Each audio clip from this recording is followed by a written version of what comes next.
Hello friends, I hope you are doing great. Welcome back to the Justice Junction.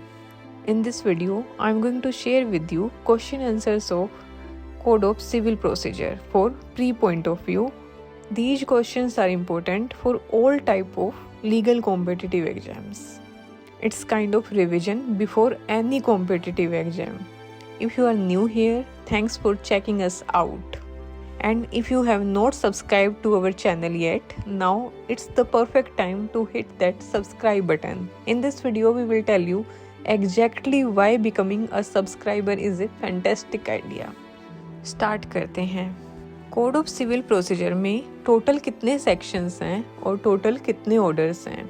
Total sections of CPC is 158 and total orders of CPC is 51. इसमें 158 sections हैं और 51 orders हैं। मेरा अगला question है, when does a decree becomes final? A decree becomes final when it conclusively determines the right of the parties and when no appeal has been preferred against the parties. एक decree final जब होगी जब ये conclusively determine करेगी rights को parties के और जब इसके खिलाफ कोई भी अपील प्रेफर ना की गई हो। My next question is, who can amend the rules of Code of Civil Procedure? Rules of Civil Procedure can be amended by the High Court. High Court Civil Procedure के rules को amend कर सकता है। My next question is, can sections of CPC be amended by the entities other than the legislature? No, sections of the CPC cannot be amended except by the legislature. Legislature body को छोड़ करके कोई भी code of civil procedure के section को amend नहीं कर सकता। Next question is, what is the difference between sections and orders in the CPC? Sections of the code lays down that general principles and create jurisdictions, while the order contains provisions related to the procedure and indicate the mode in which jurisdiction created by the sections has to be exercised. Code of Civil Procedure में sections general principles की बात करते हैं और create करते हैं jurisdictions को, जबकि ऑर्डर्स प्रोसीजर की बात करते हैं। Next question is, how is a foreign judgment defined under section 2 clause 6 of the code of civil procedure 1908? Answer is, foreign judgment as defined under section 2 clause 6 of code of civil procedure 1908 means judgment given by a foreign court. इसका मतलब है जो judgement foreign court के द्वारा दी जाए उसको foreign judgment बोलते हैं according to section 2 clause 6 of code of civil procedure. My next question is, in which section judgment is given under code of civil procedure? Judgment is given under section 2 clause 9 of code of civil procedure, which mean statements on ground of an order और decree. वो statements जो order और decree के ground पे दी जाती हैं उसको जजमेंट बोलते हैं। My next question is, when is decree considered a nullity? A decree is considered a nullity if it is passed by a court having no inherent jurisdiction. अगर कोर्ट की इनहेरेंट जुरिडिक्शन ना हो तो उस decree को nullity बोला जाएगा। Next question is, what are the possible types of decrees? A decree may be preliminary, final और partly preliminary and partly final. Decree 3 type की हो सकती हैं, प्रिलिमिनरी, फाइनल और partly preliminary and partly final. My next question is, who is considered a legal representative under section 2 clause 11 of the code of civil procedure?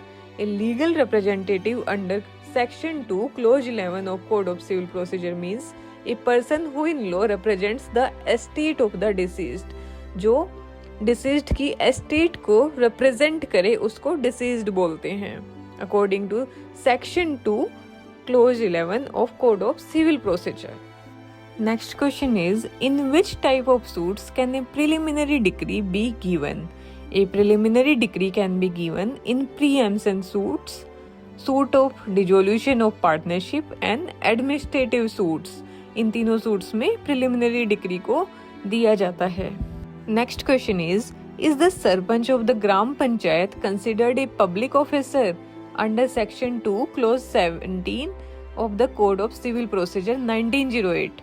No, The Sarpanch of the Gram Panchayat is not considered a public officer within the meaning of Section 2, Clause 17 of the Code of Civil Procedure 1908, in which public officer is defined. अगला question है, Is a preliminary decree dependent on the final decree? No, a preliminary decree is not dependent on the final decree. Preliminary decree final decree के ऊपर dependent नहीं है. अगला question है, what is the relationship between the final decree and the preliminary decree? A final decree is dependent on and subordinate to the preliminary decree, whereas preliminary decree is not. अब हम बात करेंगे अगले question की. In which section mesne profits defined in code of civil procedure? Mesne profits defined under section 2 clause 12 of the code of civil procedure. Section 2 clause 12 में mesne profit define किया गया है कोड ऑफ सिविल प्रोसीजर में. Next question is, who is considered a decree holder under section 2 clause 3 of code of civil procedure 1908? A person who is not a party to the suit but in whose favour an order capable of execution has been made is considered a decree holder under section 2 clause 3 of code of civil procedure.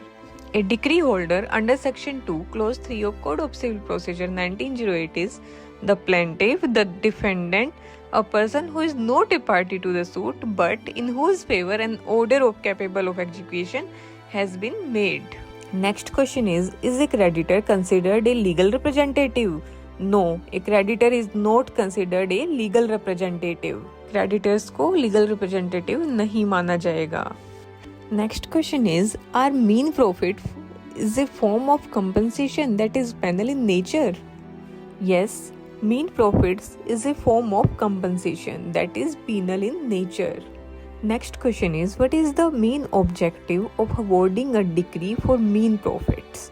The objective of awarding a decree for mean profits is to compensate the person who has been kept out of possession and deprived of the enjoyment of their property.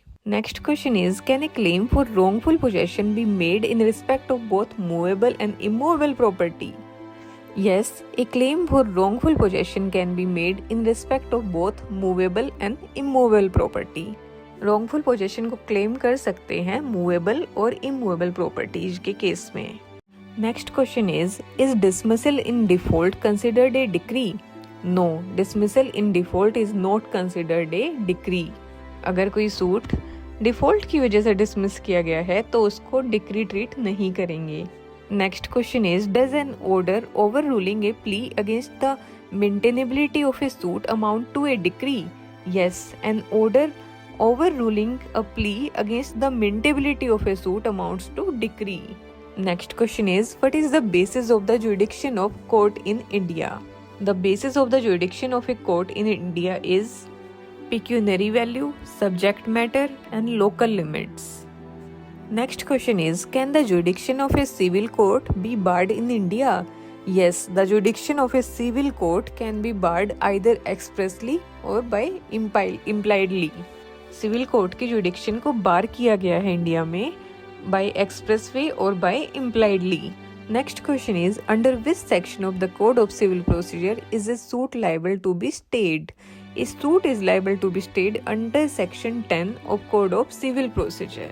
Next question is, what doctrine does Section 10 of Code of Civil Procedure enunciates? Section 10 of the Code of Civil Procedure enunciates the doctrine of res sub judice. Section 10 enunciates करता है doctrine res sub judice. Next question is, what does a preliminary decree determines in a civil suit? A preliminary decree determines the rights of the parties with regard to some or one of the matter in controversy in the suit but does not completely dispose the suit. It is the stage in working out of the rights of the parties which are to be finally adjudicated by a final decree. Next question is, what does Section 6 of Code of Civil Procedure specify regarding a court's jurisdiction? Section 6 of the Code of Civil Procedure provides that the court shall have jurisdiction only over those suits that amount or value of the subject matter of which does not exceed its pecuniary limits. Next question is a suit for the right to service that are honorary and gratuitous considered a suit of civil nature? No, a suit of right of services that are honorary and gratuitous is not considered a suit of civil nature. अब हम बात करेंगे अगले question की. Is a suit for the recovery of voluntary payment or offering considered a suit of civil nature? No, a suit of the recovery of voluntary payments or offerings is not considered a suit of civil nature.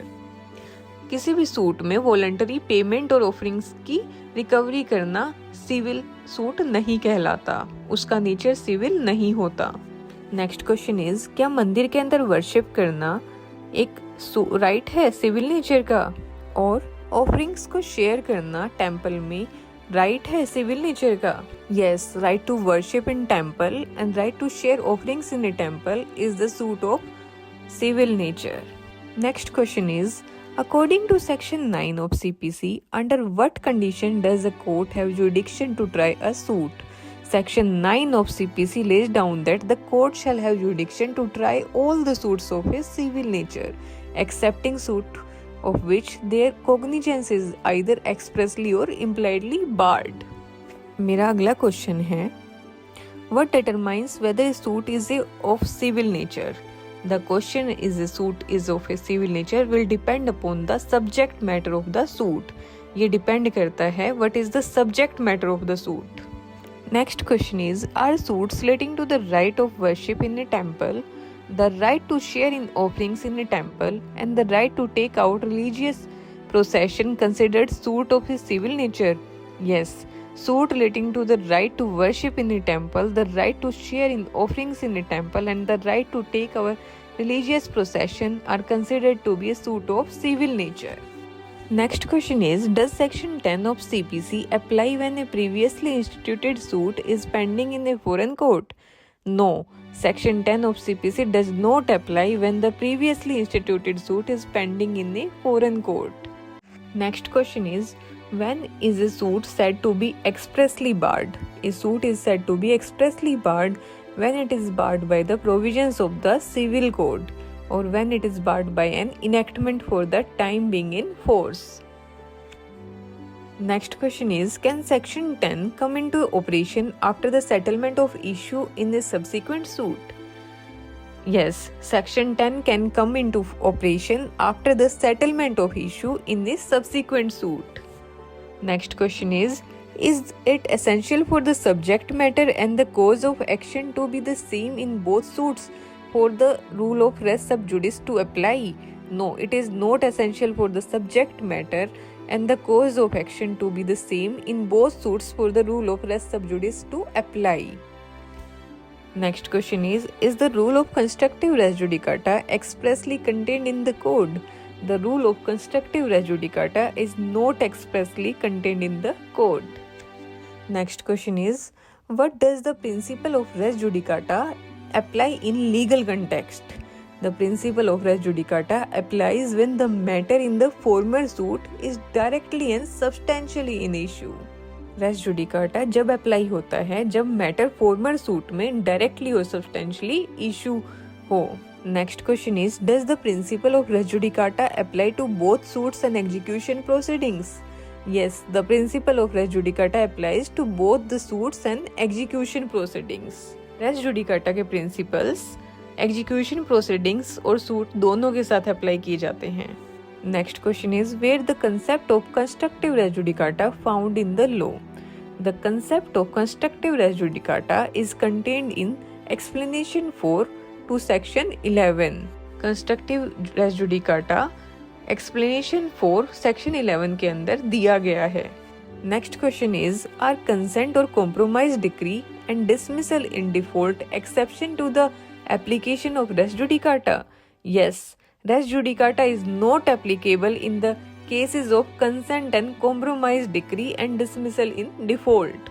Next question is, can a decision given by a court or a tribunal without jurisdiction operate as res judicata? No, a decision on a matter given by a court or a tribunal without jurisdiction cannot operate as res judicata. Next question is, will a decision by a revenue court on a question of title bar is suit in the ordinary civil court? Yes, a decision by a revenue court on a question of title will bar a suit in the ordinary civil courts. Next question is, when does the principle of res judicata apply in case of limited jurisdiction by a court? The principle of res judicata applies when the issue in the former suit was heard and finally decided by a court of limited jurisdiction. अगला question है, is it necessary to specifically raise the plea of res judicata in legal proceedings? Yes, the plea of res judicata has to be specifically raised. Next question is res judicata applicable to the cases involving habeas corpus? No, res judicata is not applicable to the habeas corpus writ. Next situation is, in the scenario where Ram files a suit for the possession against Shyam but does not include a claim for damage, can Ram file a new suit for the damage? No, Ram cannot file a new suit for damage in this case. अगला question है, to what does section 11 relate and does it have direct application to the petition for the issue of a writ? Section 11 relate to the suit and former suits and it does not have direct application to the petition for the issue of a writ. Next question is, does a finding of a criminal court bind a civil court? No, a finding of a criminal court does not bind a civil court. Criminal court की findings bound नहीं करेंगी civil court को.